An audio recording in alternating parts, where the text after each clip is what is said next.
Football game tonight. No time to cook? Stop by and see the Colonel on the way home. Get 10 pieces of chicken, 2 sides, 4 biscuits, all for $19.99.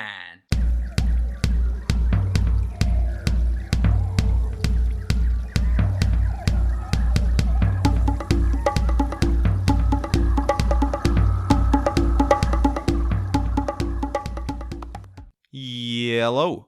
Welcome back to the Wild Business Growth Podcast. This is your place to hear from a new entrepreneur every single Wednesday morning who's turning wild ideas into wild growth. I'm your host, Max Branstetter, founder and podcast producer at MaxPodcasting. And you can email me at max@maxpodcasting.com to save time with your high-quality podcast.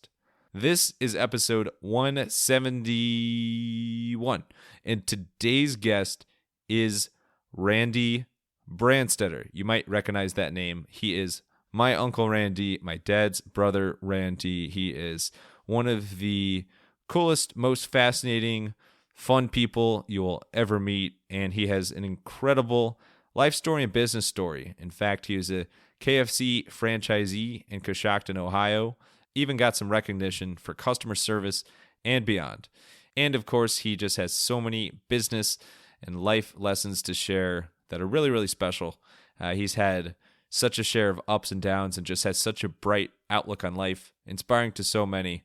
And it was really, really special recording this for, of course, the Thanksgiving family special edition episode. Once again, this time in Bonita Springs, Florida, at my parents' house. It is Randy, a.k.a. Randy.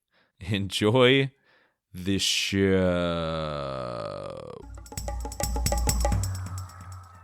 Alrighty, we are here with Randy Branstetter, Uncle Randy, now known as Grandy, and also known as the Chicken Man. The names keep going on and on and on, but my Uncle Randy, my dad's brother, one of the coolest, favorite people in the world. Randy, thanks for joining for this special Thanksgiving family episode. How you doing today? I'm great, Max, and thanks for having me on. I really appreciate it.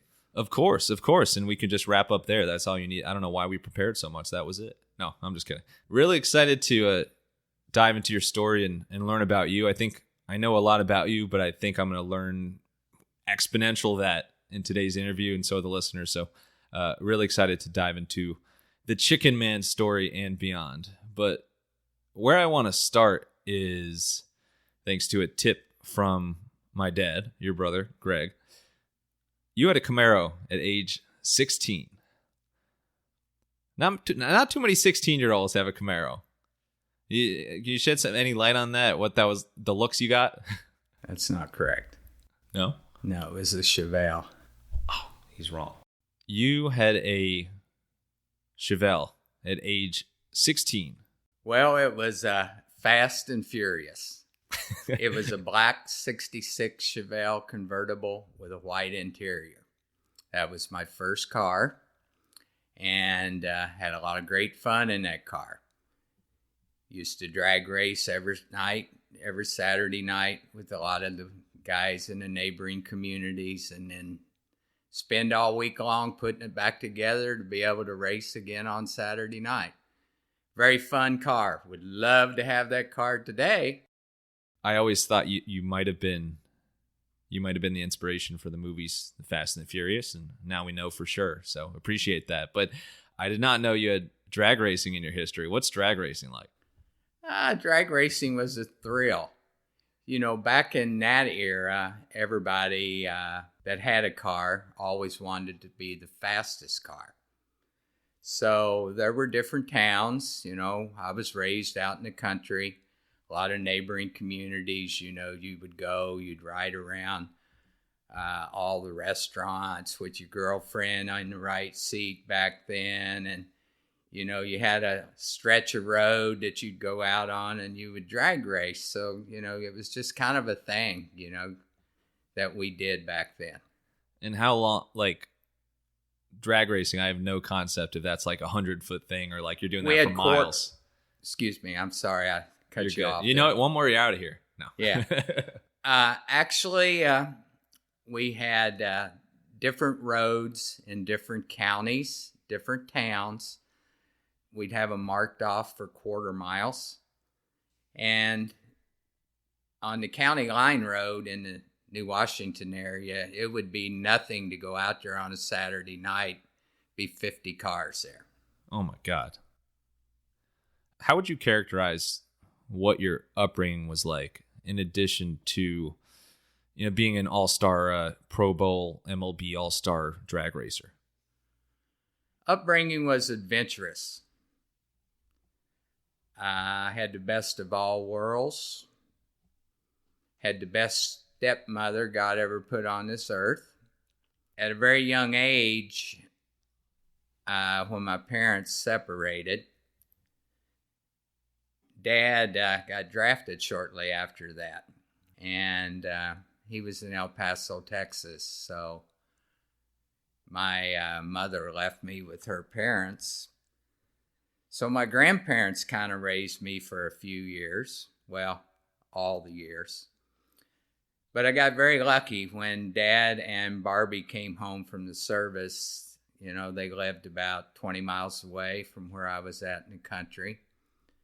And she would pick me up every Friday afternoon after work. So from the time I was 6 years old, I was a country boy Monday through Thursday and a city boy Friday, Saturday, Sunday. So I had the best of all worlds growing up as a child. What impact did that perspective of having both of those worlds have on you at that age? It allowed me to network myself with a whole different group of people. As I grew up in life, my grandfather that raised me was the idol of my life. He was a very strong, powerful man. And everybody respected him. And I noticed that at a very early age. And that set in the back of my mind that I want to be that way. I want people to respect me. I want everybody to know Randy Branstetter.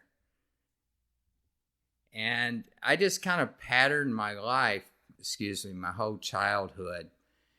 I was involved in all kinds of sports. 4-H was big in my life. Going to camps in Purdue, here, there. So I was always an outgoing person. And I always had friends in different places. So I was networked all over the place at a young age. What did you take away from 4-H? Oh, it was a great impact. My grandmother that raised me was a school teacher for 39 years. And I wasn't much of a school guy. I could have been a straight A student if I would have wanted to put out the effort. I was a straight A student until I got my driver's license, and then kind of went sideways a little bit. That's what the driver's license can do to you. It's kind of like how Babe Ruth says, oh, I could have hit 700 if I would just try for them dinky singles. The same thing. But the 4-H program taught me so much.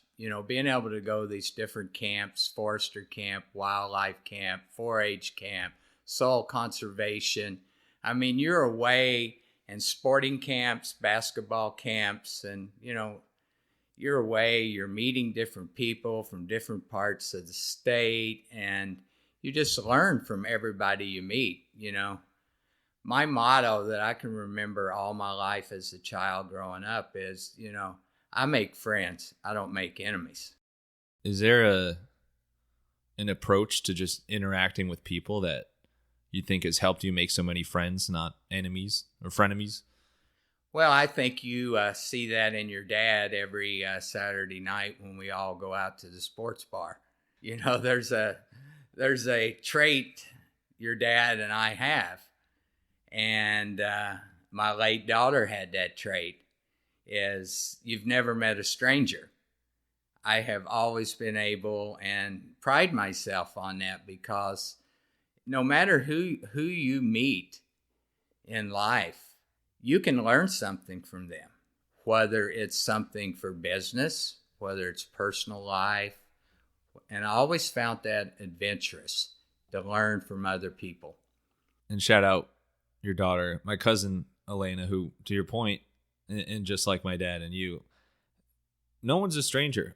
She just had that ability to go up and talk to anybody. I remember, Myrtle Beach would just go up to random kids playing basketball and start up a conversation, start playing sports. So that character trait, I think, is a really, really special one. And it is something that applies in personal life, making friends, people hang out with from a social life standpoint, but also comes in handy from a business perspective. And you never know how you're going to end up working with different people you meet and who's going to open doors in what direction.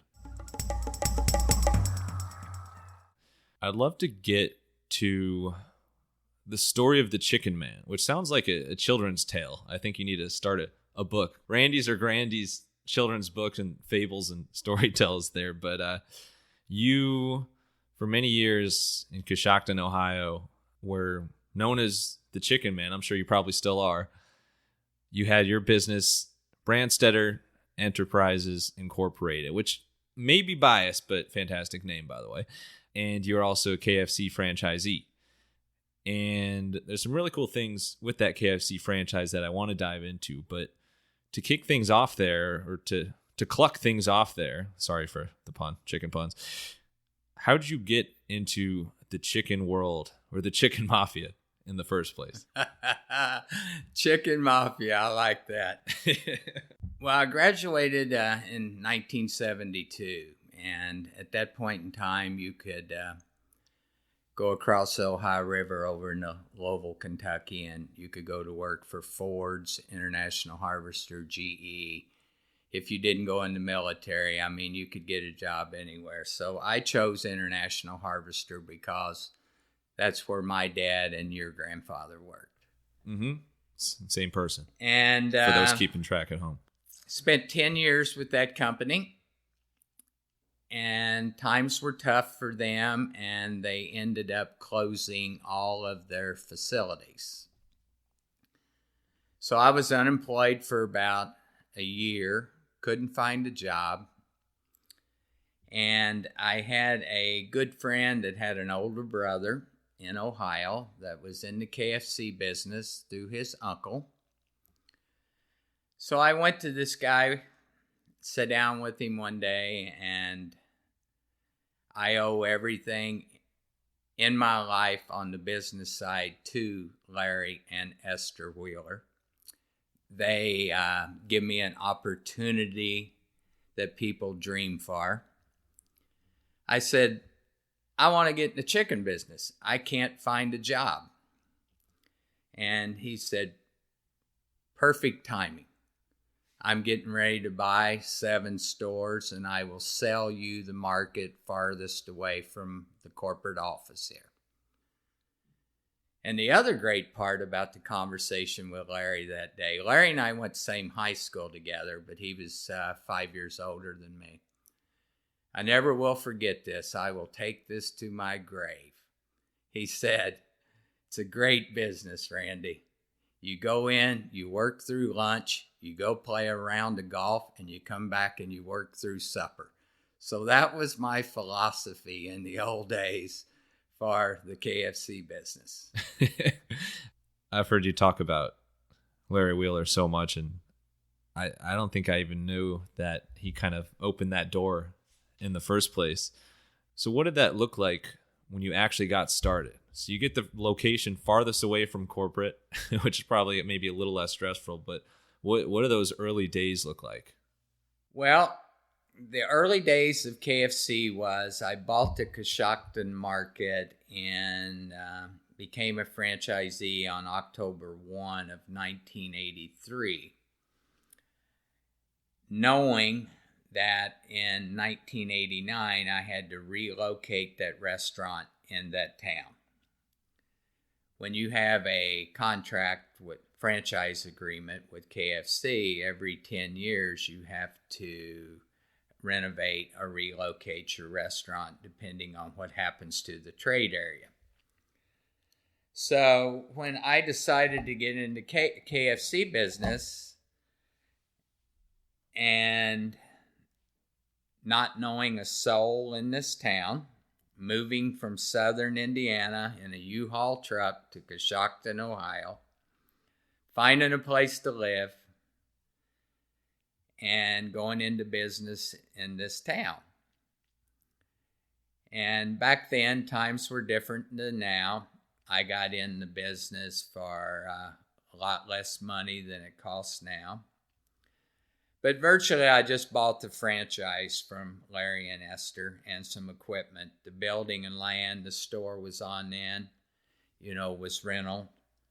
So we worked hard. The first year we were in business, I think we doubled the volume, but the volume was so low then. I mean, it was extremely low. You're talking 3 orders of popcorn chicken for the year, is that it? I'm talking about on a Monday and Tuesday, $125 a day, okay? Oh, man.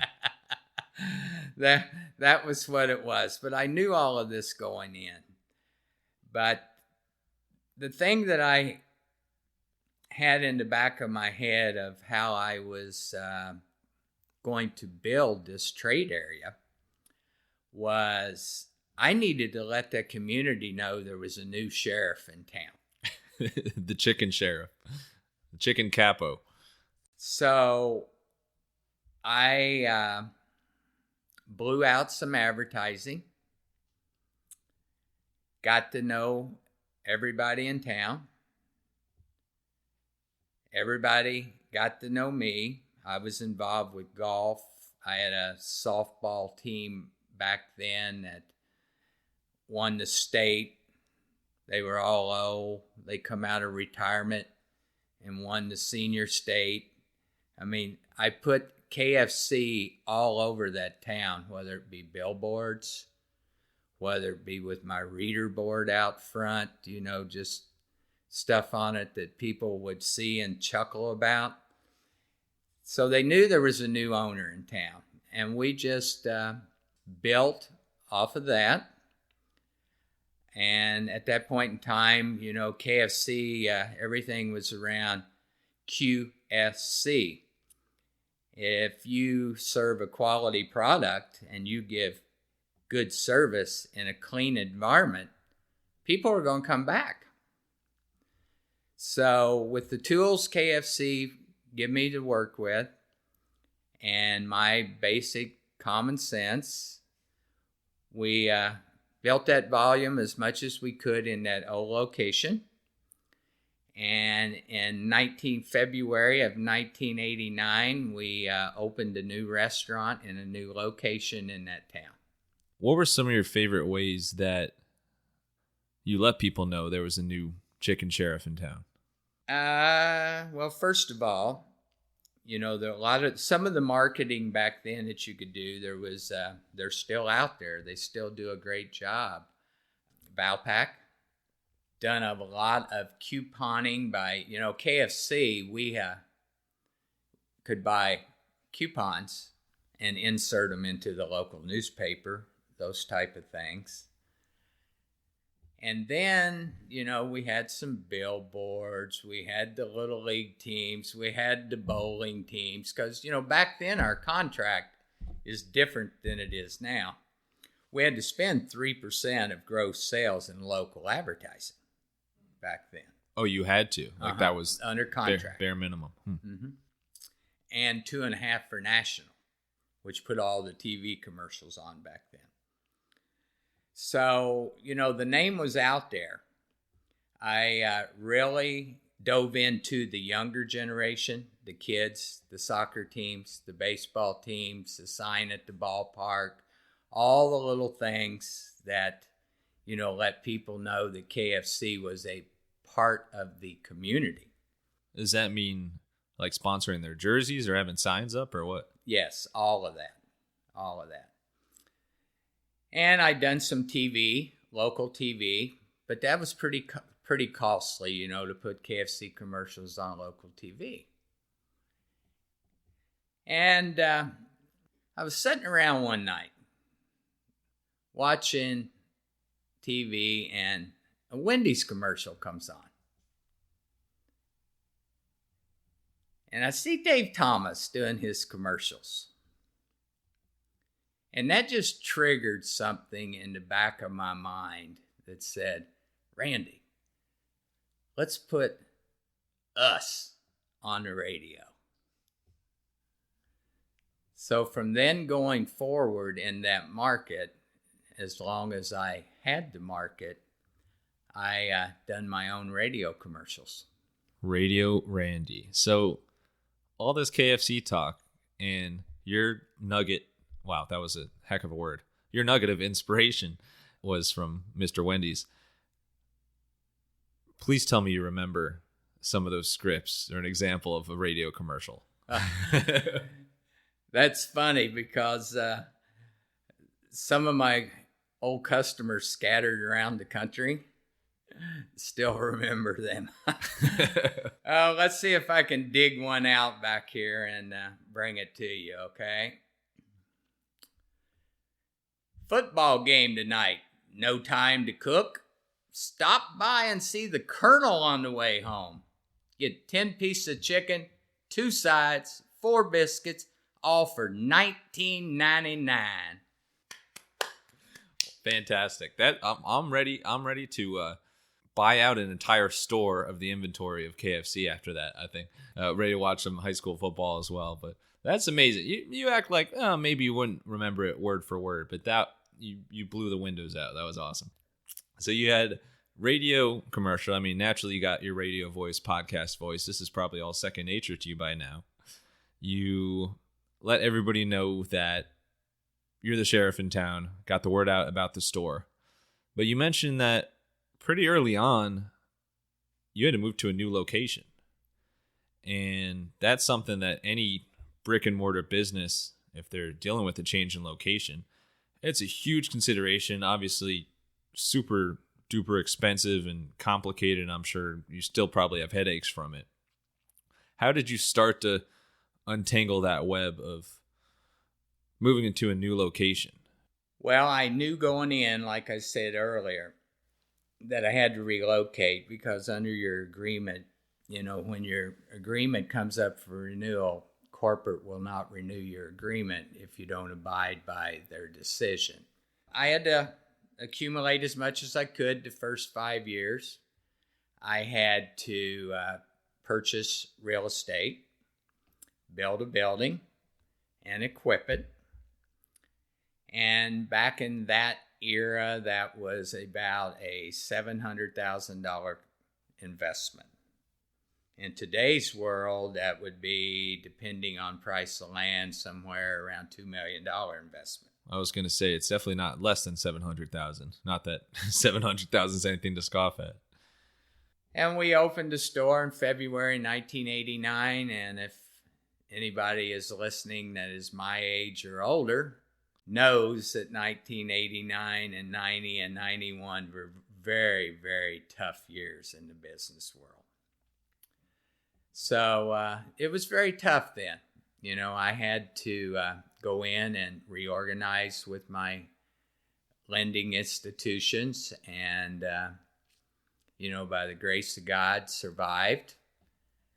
I was very fortunate. A lot of good things have happened to me in my life, whether it be personal, whether it be on the business side. In KFC in 1992, they were experimenting with buffets in the restaurants. And one of our competitors in town was getting ready to launch chicken on the bone. And that was Wendy's, by the way. I was going to say, Wendy's gets a positive and negative shout-outs in the same episode here.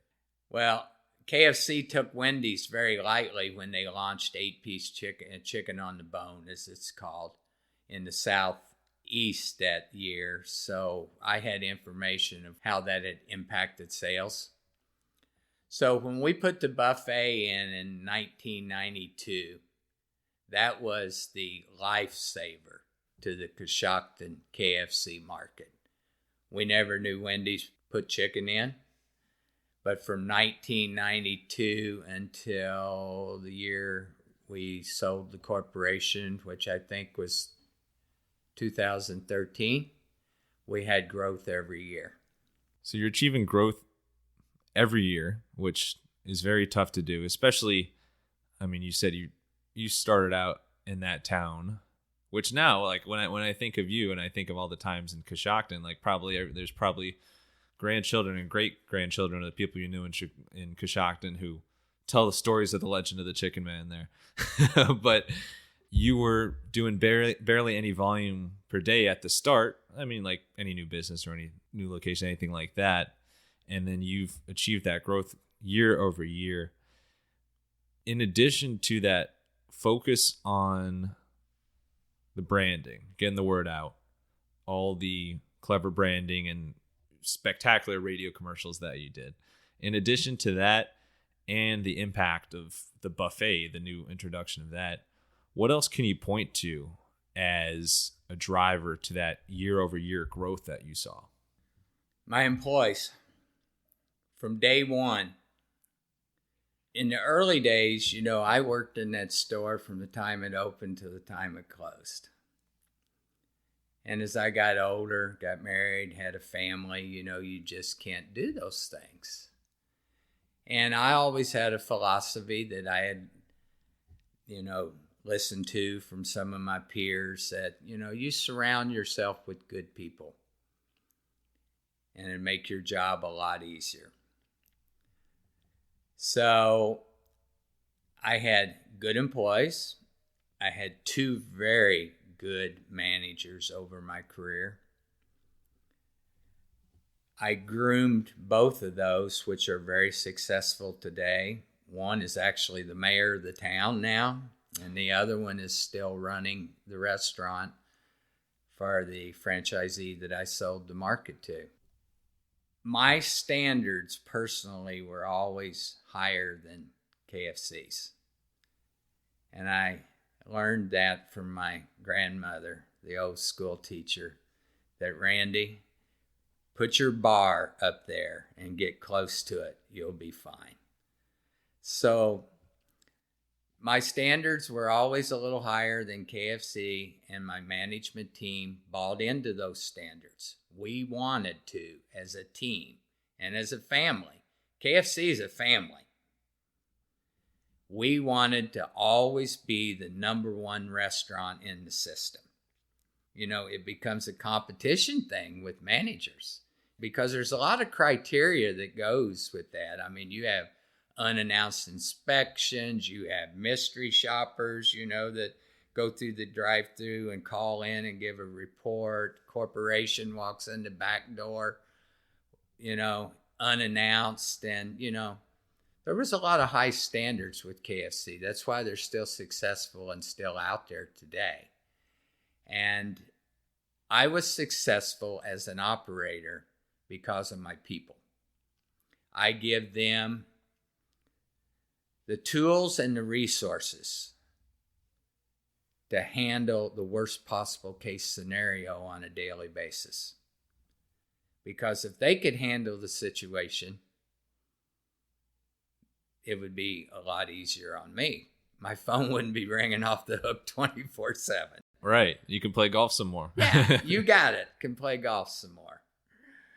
The people, every business has a nucleus of employees. I don't see that as much in modern day business.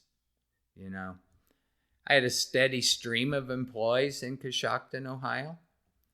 I was not blowing my own horn here, but everybody knew the Chicken Man. I had a family. You can blow your horn as much as you want. That's all okay. These people wanted their kid's first job to be at KFC. So we always had, people.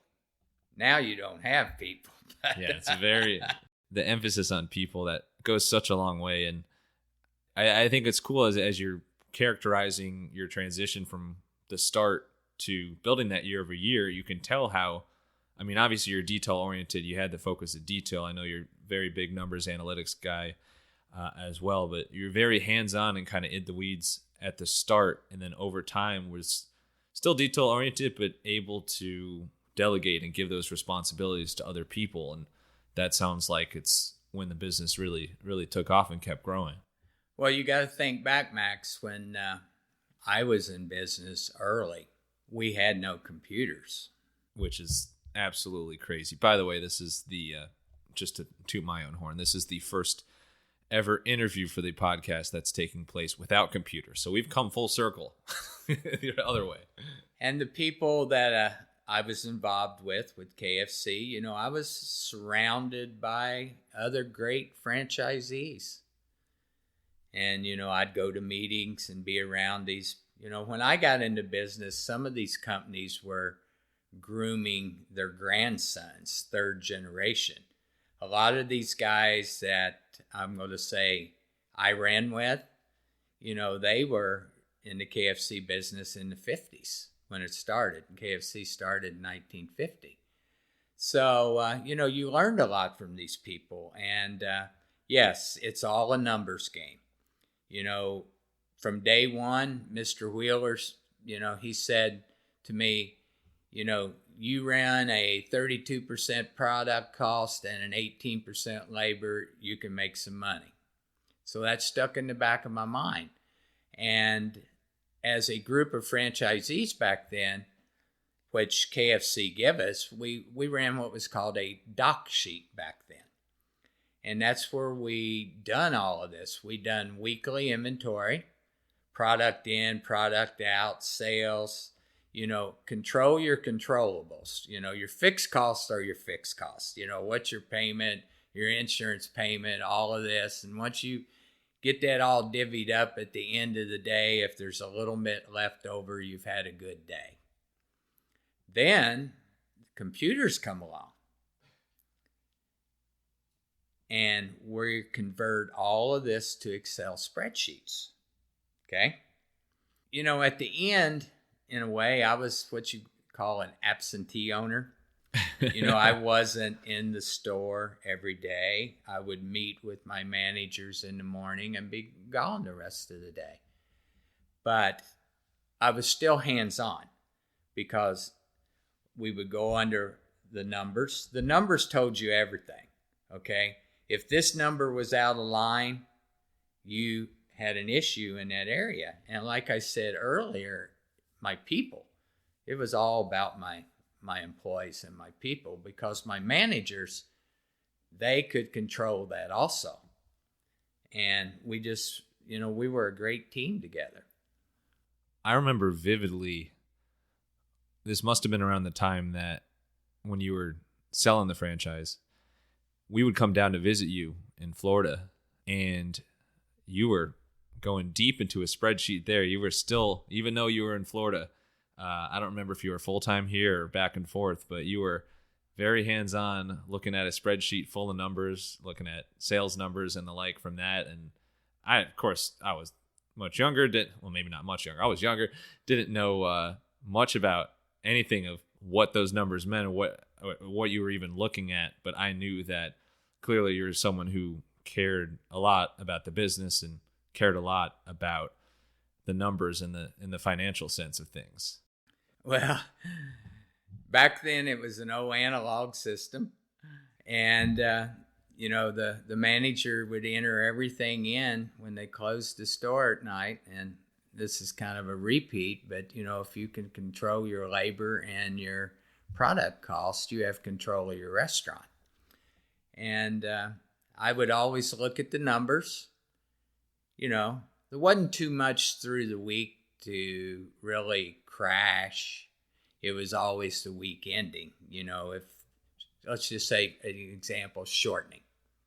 If shortening costs were out of line, we could tell that. So next week we could target that area. Why is our shortening costs up? What does that mean? What's shortening mean? The shortening that you used in the fryers that you cooked the... Oh, it's an ingredient. Yeah. Gotcha. See, I'm learning a lot today. There's a lot.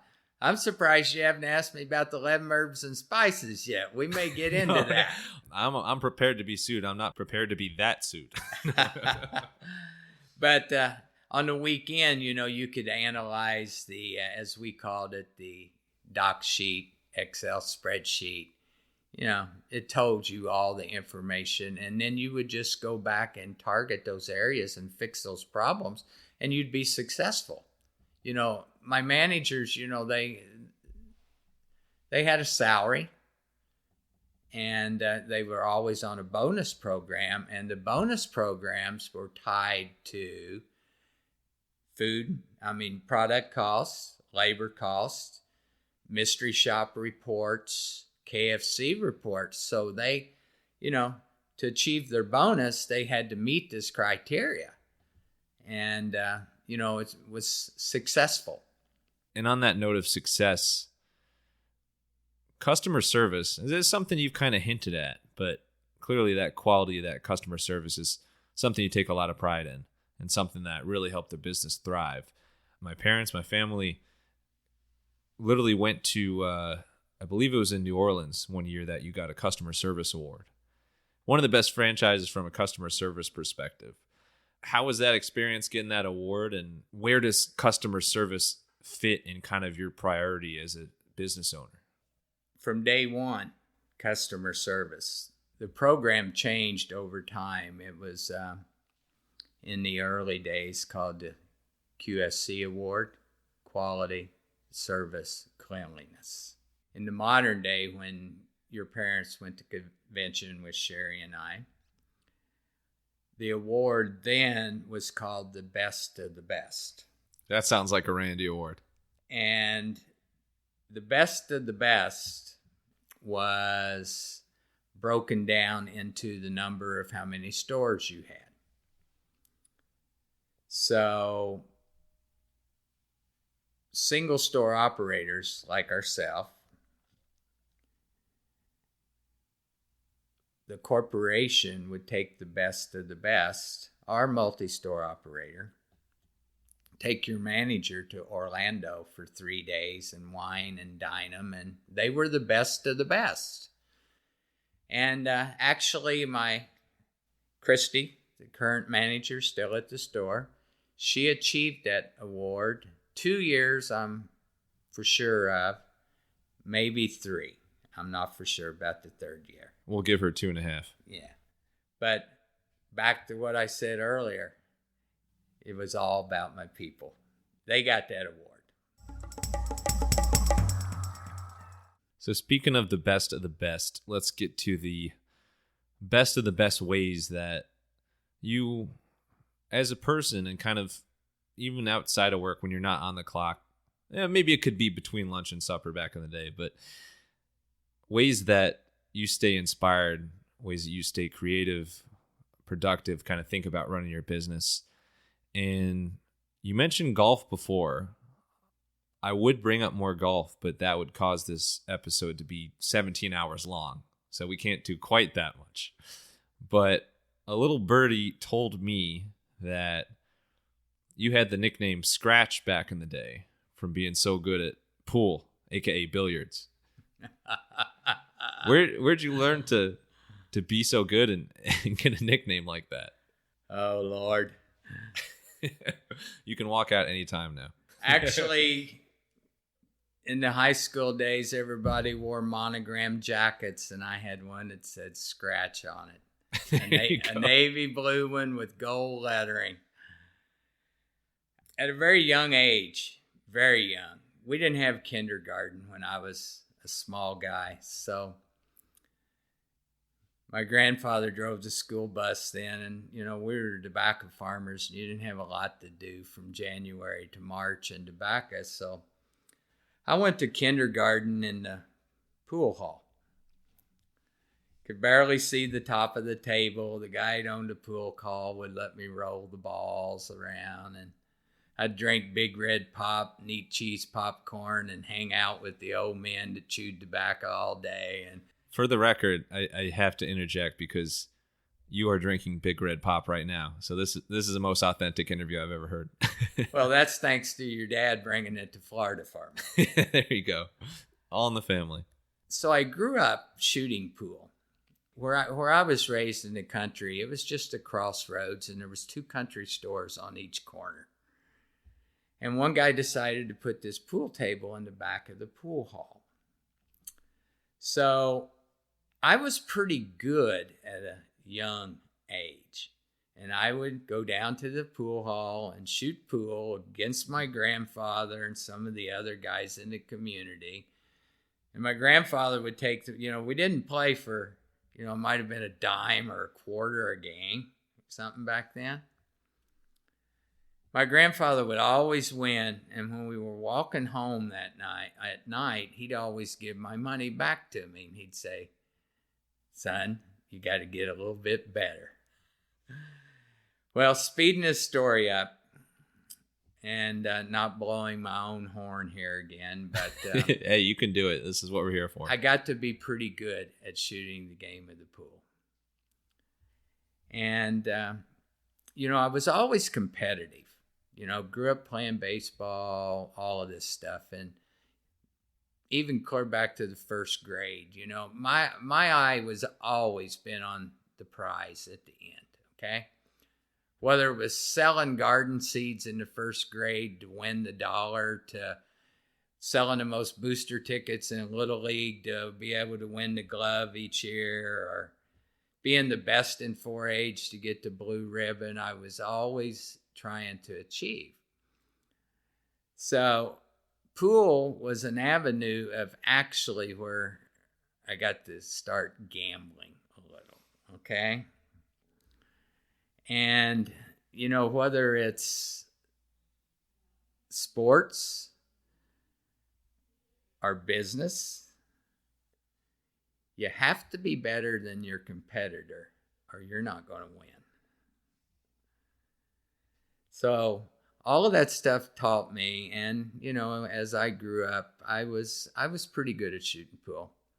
Being honestly here, I used to hustle. I used to play all over Indiana, Kentucky. Back then there was pool halls everywhere, and everybody had a nickname.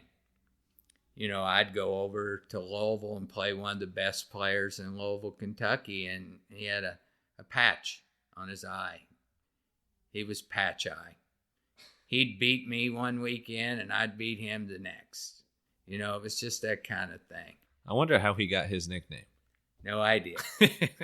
So, as you well know, anybody that plays pool that's listening to the podcast, when the cue ball goes in the hole, it's called a scratch.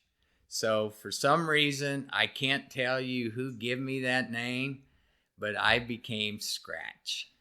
That's amazing. That could be one of these Pixar movies. God, it's just got a name like that. I guess we got to animate you in a billiards form. But that's really special. I love the image of you being so young you're not even able to see over it. But you can play with the balls. And then the other aspect outside of work that I really want to dig into is music. You've been to some concerts. And when I say you've been to some concerts, you've been to some concerts. And my dad, I remember when I was younger, my dad said, between Randy, Jeff and I, your brother Jeff and I, so Randy, Jeff, and Greg, you've seen pretty much everybody who's everybody who you'd want to see in rock music.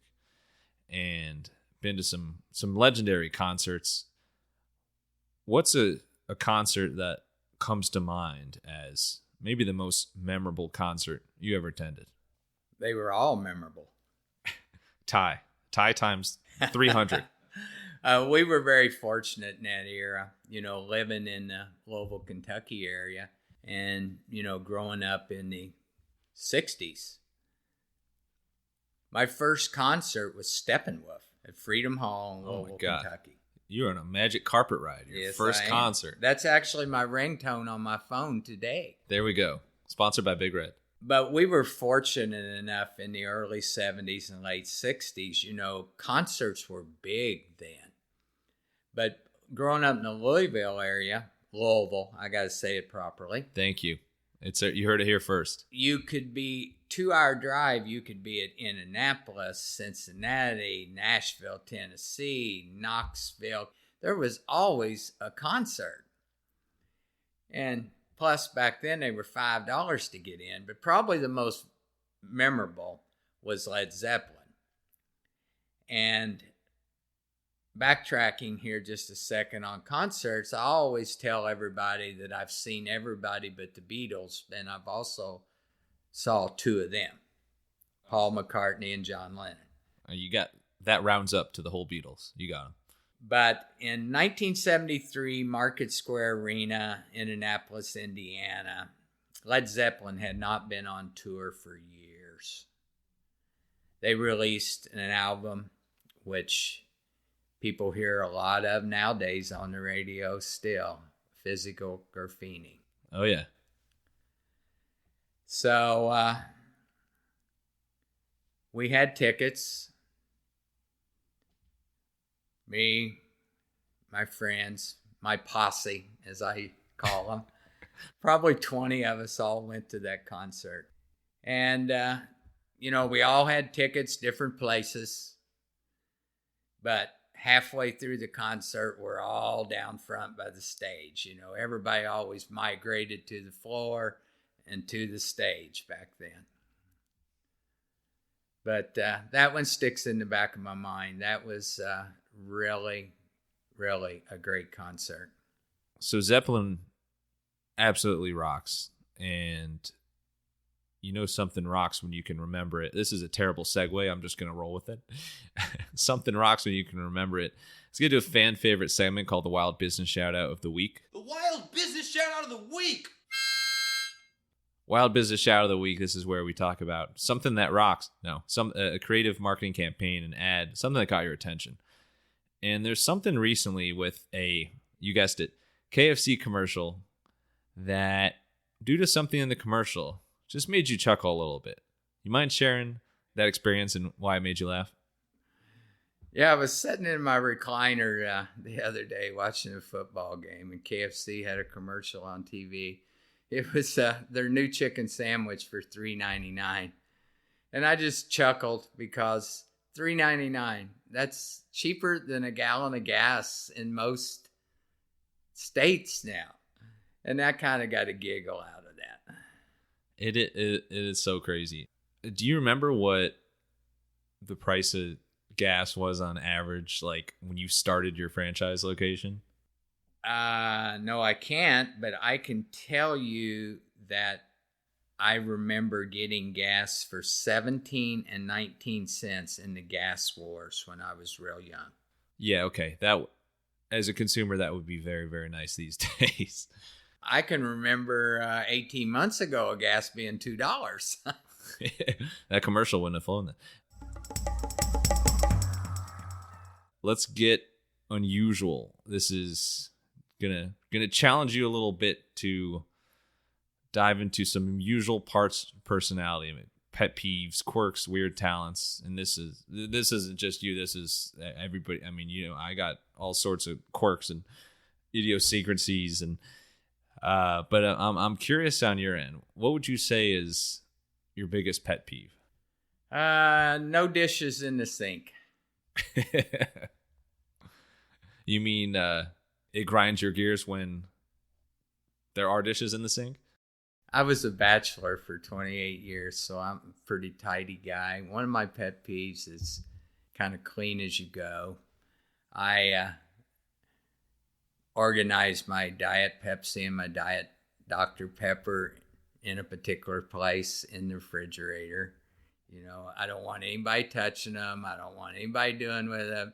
I have my way of doing that. I actually am so nuts in that area that when I set them in there, I alternate them. So I have a Diet Dr. Pepper, and then the next one's a Diet Pepsi. Oh, interesting. I never heard of that before. Yeah, I have some crazy sides and some hidden talents. Yeah. All right. Well, we'll get to both of those. But what's a hidden talent? Something that doesn't have any impact on really business or anything too out there, but you're just really good at it. You have a knack for it. Well, I got to give a shout out to my wife, Sherry, here. She helped me with this one. This is kind of quirky, but, Branstetters are known for my great-grandfather, our dad, your grandfather. We like toothpicks. Yeah. Shout out my fiance Dana, who probably just stopped listening after that one. She can't take it. And I have mastered over the years before Sherry, but I can have a toothpick in the corner of my mouth and actually hide that inside my cheek and kiss my wife. So, that is a true talent. You could go on tour for that one. Without sticking her. You know what? We should. Are you doing this interview with the toothpick? You might be. I can't even tell. I started to put one in, actually. That would be amazing. And then what else is quirky? What's something a little quirky about your personality? But it's who you are. It's no shame. That's hard for me to answer because my whole personality is quirky, isn't it? I love quirky, so sure, absolutely. I People just said try, the same about me. Just try to have fun and everybody around me have fun. And if I can be fun and funny and quirky to let that happen, success. Perfect. Let's quirk our way, as if that was a word, to some rapid fire Q&A to wrap up here. You ready for it? Yep. All right. Let's get wild. What is your favorite KFC menu item to eat of all time?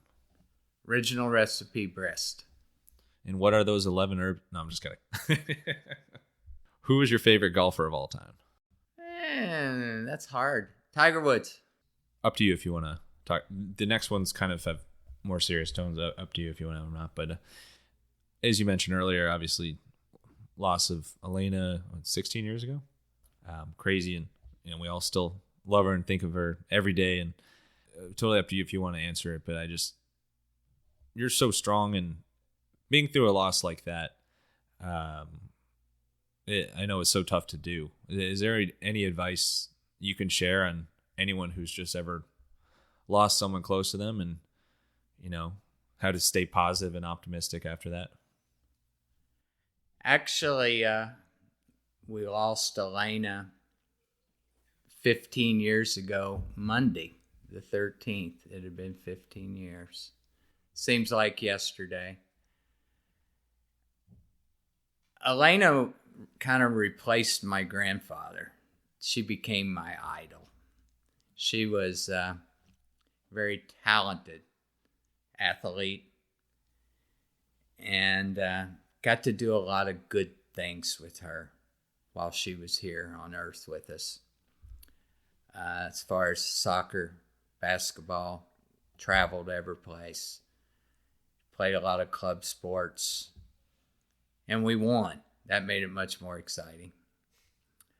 I have to answer that question like this, Max, because my life has been different than a lot of people's. I have been sober for 33 plus years now.